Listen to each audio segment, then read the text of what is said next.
अगर आप भी चाहते हैं कि आरसीएम म्यूजिक के वीडियो सबसे पहले आप तक पहुंचे, तो लाल बटन को दबा के चैनल को सब्सक्राइब जरूर करें और साथ में बेल आइकन को दबाना ना भूलें।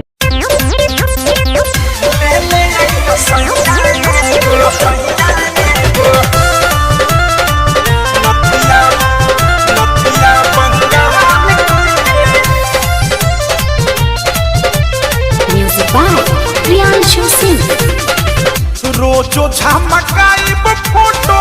फेसबुक पर डाल के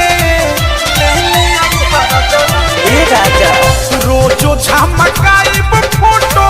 फेसबुक पर डाल के ले आई हसैया को ले आई हजारू को नदिया बंगाल ले आई हसैया को नदिया बंगाल ले आई हजारू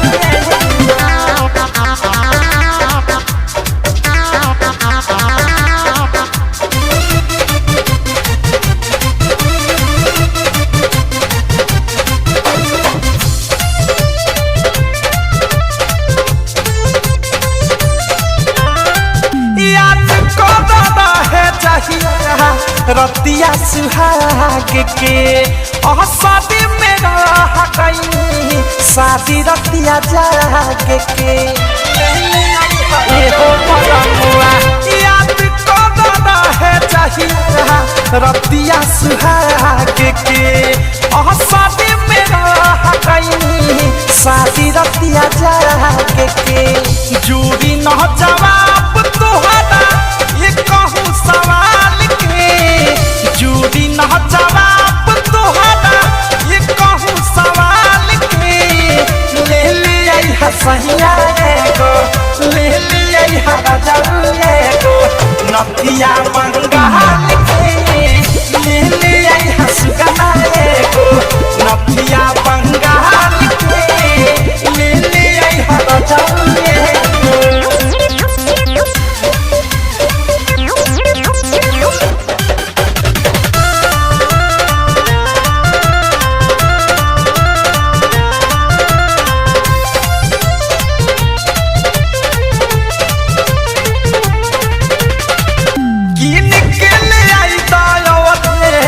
छछना तपाया